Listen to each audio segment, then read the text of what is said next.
সেই কারেন্টের মাধ্যমে চেয়ার তৈরি করে ওই চেয়ারে বসিয়ে কারেন্টের শর্ট দিয়ে অসংখ্য মানুষকে মেরে দিয়েছে। এগুলিকে আপনারা সোশ্যাল মিডিয়ার মাধ্যমে দেখেছেন। তবে ওই চীনের মুসলমানদেরকে ইলেকট্রিক শর্ট দিয়ে নির্যাতন করে করে মেরেছিল, এগুলিকে আমরা শুনেছি এবং দেখেছি। তাহলে ইরাকের মুসলমানদেরকে খ্রিস্টানরা মারল এবং আফগানিস্তানের মুসলমানদেরকে খ্রিস্টানরা মারল, এরপরে চীনের মুসলমানদেরকে বৌদ্ধরা মারল। কিছুদিন আগে আমরা দেখলাম মায়ানমারের মুসলমানদেরকে বৌদ্ধরা মারল। এগুলি আমরা দেখেছি। বর্তমান রানিং যেটা চলছে, অভিশাপ প্রাপ্ত একটা জাতি পৃথিবীতে বাস করে, যেই জাতিটার নাম হলো এহুদি জাতি। সেই এহুদি জাতিটা হচ্ছে ভিখারির জাত, যাদের ঘর ছিল না, বাড়ি ছিল না, মুসলমানদের কাছে আশ্রয় নিয়েছিল।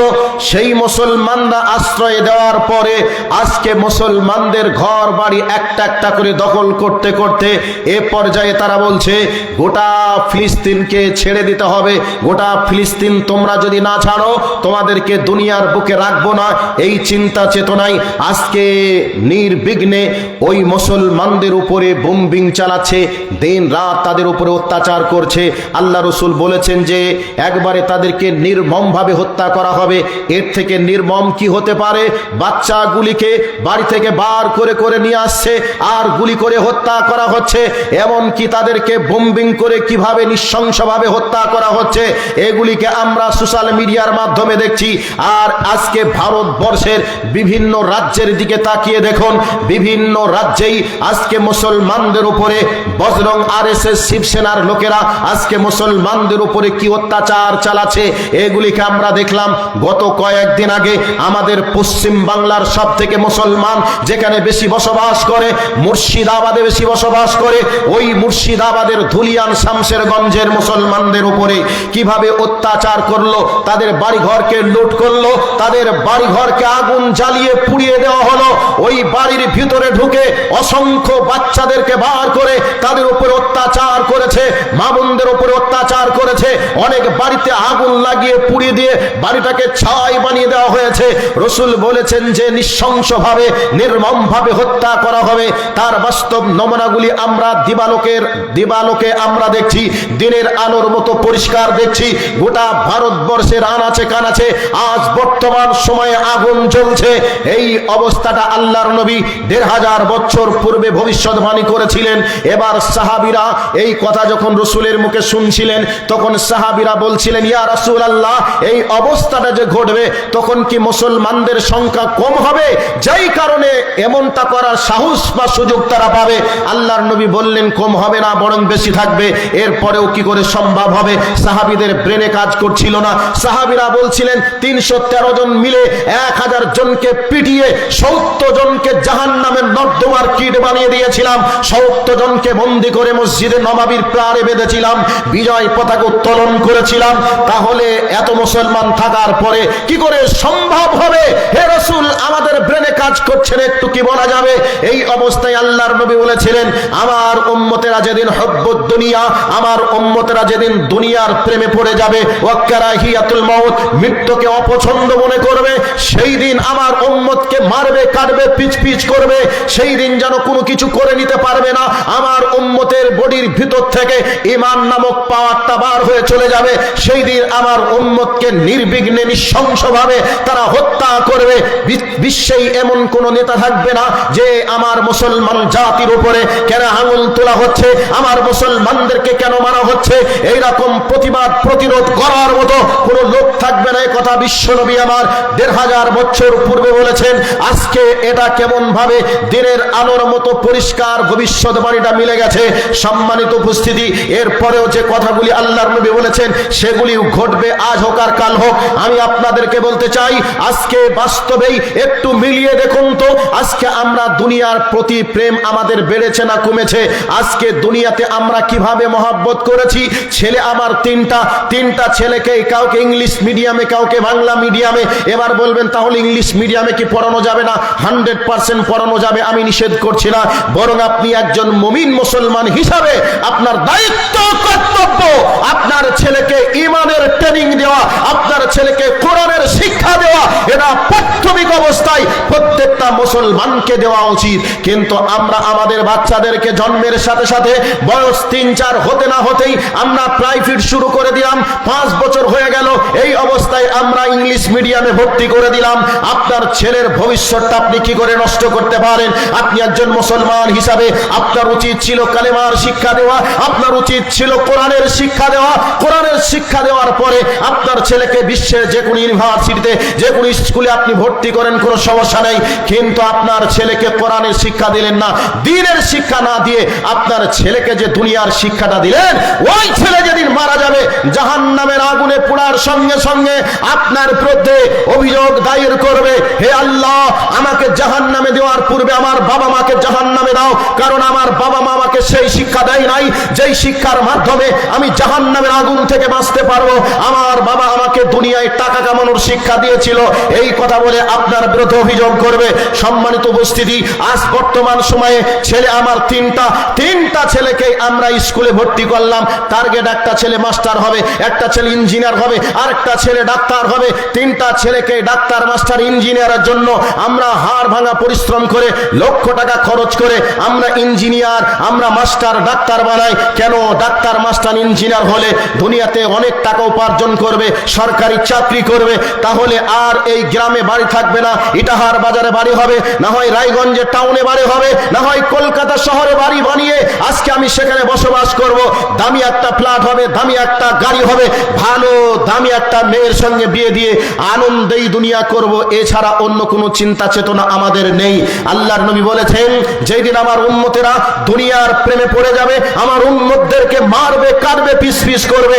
আজকে আমাদের টার্গেটটা এরকম নয় কি যাদের একটু টাকা পয়সা বেশি আছে, বর্তমান সময়ে তারা দ্বীন ইসলামকে মূল্যায়ন করে না, তারা আবার মানুষকে ভাবে, কমেন্ট করে, এত মাদ্রাসা চালিয়ে কি হবে, মসজিদ এত বানিয়ে কি হবে, আমাদেরকে দুনিয়ায় বাঁচতে গেলে ডাক্তার বানাতে হবে, মাস্টার বানাতে হবে, ইঞ্জিনিয়ার বানাতে হবে, আমাদের ছেলেদেরকে সাংবাদিকতা তৈরি করতে হবে, এরপরে আমরা দুনিয়াতে বাঁচতে পারবো, না হলে বাঁচার কোনো রাস্তা নেই। সেই মামুরবিটা স্বপ্ন স্বর্গে বাস করছে, তুমি ডাক্তার, মাস্টার, ইঞ্জিনিয়ার হয়ে তুমি পৃথিবীতে বাঁচতে পারবে না, আল্লাহর গজবে তুমি পড়বেই পড়বে।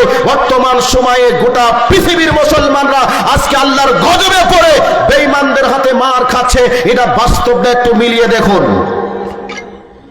সম্মানিত উপস্থিতি, আমি আপনাকে একটা উদাহরণ দিই। উদাহরণ হলো, একজন শিকারী জঙ্গলে গেছে শিকার করতে, সারাদিন জঙ্গলে শিকার খুঁজলো, পেল না। বাড়ি আসার সময় ভাবছে খালি হাতে বাড়ি যাব, কি করে বাড়ি যাই? আসার মুখে দেখছে যেন একটা বাঘের বাচ্চা পড়ে আছে, বাঘের বাচ্চাটাকে নিয়ে বাড়ির দিকে যায়। বাঘের বাচ্চাটাকে নিয়ে বাড়ির দিকে গেল। বাঘের বাচ্চা তো আর জবাই করে খাওয়া যাবে না, বাঘের বাচ্চাটাকে বুকের উপরে রেখেও যেন আনন্দে ঘুমানো যাবে না, তাহলে কি করা যাবে? বাঘের বাচ্চাটাকে একটা ভেড়ার গোয়ালে রেখে দিল। তো ভেড়ার দুধ খেয়ে বাঘের বাচ্চাটা যেন মানুষ হতে শুরু হলো। এটা গল্প, হাদিস বলছি না, কোরআন বলছি না, এটা বাস্তবতা বলছি। এরপর ওই ভেড়ার গোয়ালে বাঘের বাচ্চাটা থেকে থেকে থেকে থেকে বড় হলো। এই অবস্থায় ভেড়ার দলের সঙ্গে বাঘের বাচ্চাটা যেন মাঠে শিকারে গেল, মাঠে চড়াই করতে গেল। এই অবস্থায় একটা বাঘের যেন প্রচন্ড ক্ষুধা লেগেছে, সেও যেন শিকার খুঁজছে কোথায় খাবার পাবো। তো দূর থেকে লক্ষ্য করেছে ওখানে ভেড়া চড়ছে, একটা ভেড়া ধরবো, তবে ধরবো যেটা শালা মোটা সেইটাই ধরবো, তবে তো আমার গোডাউন বোঝাই হবে। তো এই চিন্তা ভাবনায় বসে থাকতে থাকতে কোনটা মোটা একটু নিশানি করে নিল, ওপর থেকে পড়লো, মোটাটার উপরেই পড়লো। শালা একবার হুমকি দিল করে, 1 মিনিটের মধ্যে 200-300 ভেড়া ময়দান খালি করে পালিয়ে গেল। তো এখন বাঘটা যে শিকার করলো ভেড়া, তো বাঘ ভেড়া শিকার করেছে, তো ভেড়ার গন্ধ না পেয়ে বাঘের ঘ্রাণ পাচ্ছে। তো এ বাঘের ব্রেনে আর কাজ করছে না, আমি ধরলাম ভেড়া, আর ভেড়া ধরলাম, কিন্তু ভেড়ার ভিতর থেকে বাঘের ঘ্রাণ পাচ্ছি, মানে এ তো আমার স্বজাতি, এরা তো ভেড়া নয়, এটা বাঘ। শালা ব্রেনে কাজ করছে না। কি হলো? বাঘটাকে তখন বলছে, আহারে, তুই বাঘের বাচ্চা হয়ে ভেড়ার গোয়ালে, ভেড়ার দলে, মানে তোর শরীর থেকে যে আমি বাঘের ঘ্রাণ পাচ্ছি, আর তোর ভেড়ার গোয়ালে। শালা আমি একবার হুমকি দিলাম, 150-200 ভেড়া 1 মিনিটে ময়দান খালি করে চলে গেল। আর তুই শালা ভেড়ার গোয়ালে ভেড়ার দলে আছিস, বোঝে আসছে না, ভাবছে। শেষ পর্যন্ত এতগুলো কথা বলার পরে বাঘের বাচ্চা ভেড়ার দলে থেকে থেকে ভেড়াতে রূপান্তরিত হয়েছে। এদিকে তাকে টিউশন পড়াচ্ছে আর এদিকে তখন ম্যাঁ ম্যাঁ আওয়াজ করছে। বাঘ বলছে কি হলো রে? তো বাঘের বাচ্চা হওয়ার পরে একবারে তার বাঘের সমস্ত পুরুষত্ব হারিয়ে তুই ভেড়া হয়ে গেলি। এখন বাঘ আবার নতুন করে টিউশন পড়াচ্ছে। কি বলছে? শোন, আমি বাঘের বাচ্চা, একবার আওয়াজ করলাম 300 ভেড়া 1 মিনিটে খালি হয়ে গেল। তুই বাঘের বাচ্চা হওয়ার পরে কেমন করে ভেড়ার দলে আছিস বল? এখনো পর্যন্ত বলছে ম্যাঁ। এই অবস্থায় বাঘ বলছে, আমার চেহারার সঙ্গে তুই চেহারাটা একবার মিলিয়ে দেখ। আমার শরীরে যেমন ডোরা টোরা টোরা দাগ রয়েছে, আমার হাতে যেমন থবা রয়েছে, নখ রয়েছে, তোর থবা রয়েছে, নখ রয়েছে। আমার গালে যেমন লোম আছে, তোর গালেও তেমন লোম আছে।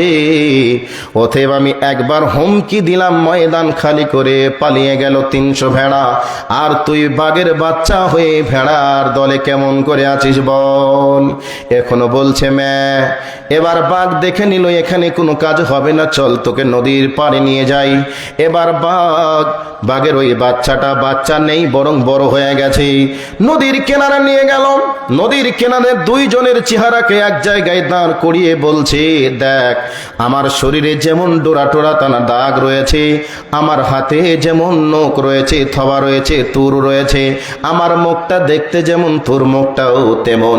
অতএব আমি একবার হুমকি দিলাম, 300 ভেড়া ময়দান খালি করে পালিয়ে গেলে 1 মিনিটে। আর তুই বাঘের বাচ্চা হওয়ার পরে ভেড়ার দলে কেমন করে? এখন বাঘ বুঝতে পেরেছে সত্যিই তো ঘটনা তাই। আমি বাঘের জাত, আমি ভেড়ার জাত নয়। আমি একবার যদি হুমকি দিই 300 ভেড়া ময়দান খালি করে চলে যাবে। আমার ভাই, আমার বন্ধুরা, আমরা তো হলাম সেই উমারের উত্তরসূরি, আমরা হলাম হজরতে আলীর উত্তরসূরি, হজরতে বিলালের উত্তরসূরি হওয়ার পরে, বাঘ সিংহের জাত হওয়ার পরে, যেই বাঘ সিংহরা জিন্দিগিতে কোনোদিন মার খায়নি, জিন্দিগিতে কোনো জনের অধীনে বসবাস করেনি, বরং তারা দুনিয়ার নেতৃত্ব দিয়েছিল। আর আজকে আমরা মুসলমান, লোকের দালালি করতে করতে করতে করতে আমরা আমাদের মুসলমানের নীতি আদর্শকে ভুলে গিয়ে অন্যের নীতি আদর্শে আমরা প্রভাবিত হয়ে গেলাম। আল্লাহর নবী বলেছেন, হে আমার উম্মতেরা, যেই দিন তোমরা দুনিয়ার প্রেমে পড়ে যাবে, সেই দিন তোমরা সিংহের জাত হওয়ার পরে, বাঘের জাত হওয়ার পরে তোমরা মার খাবে, পিস পিস করে তোমাদেরকে টুকরা টুকরা করবে, এখনো তোমরা কিছু করে নিতে পারবে না। তাম ভারতবর্ষ জুড়ে যেই বিলটা পাস হয়েছে, ওই বিলের মধ্য দিয়ে জানাতে চেয়েছে এতদিন পর্যন্ত আমাদেরকে শিক্ষা থেকে, চাকরি থেকে, ব্যবসা বিজনেস থেকে আমাদেরকে বঞ্চিত করেছিল। এতদিন পর্যন্ত আমরা বঞ্চিত হওয়ার পরেও যেন আমরা কিছু মনে করিনি। কিন্তু বর্তমান সময়ে যে বিলটা পাস করেছে, ওই বিলের মধ্য দিয়ে জানতে আমরা পারি, আমরা মরে গেলে দাফন করার জায়গাটা বর্তমানে আমাদের নেই। পাস হয়েছে কথাটা। এবার বলবেন যখন হবে ইটাহারে তখন আমরা দেখব। উদাহরণ হলো একটা কসাইখানায় একটা কসাই 3টা ছাগলকে নিয়ে এসেছে। তো 3টা ছাগলকে নিয়ে আসার পরে একটা ছাগলকে কসাই কান ধরে নিয়ে গেল। বলছে বা ছাগলে বলছে, শালা ভাগ একটু বাড়লো কেন? 3 জন ছিলাম, খাচ্ছিলাম আমের পাতা আর কাঁঠালের পাতা, এবার 2 জন মজা করে খাবো, 1 জন তো কমলো। তা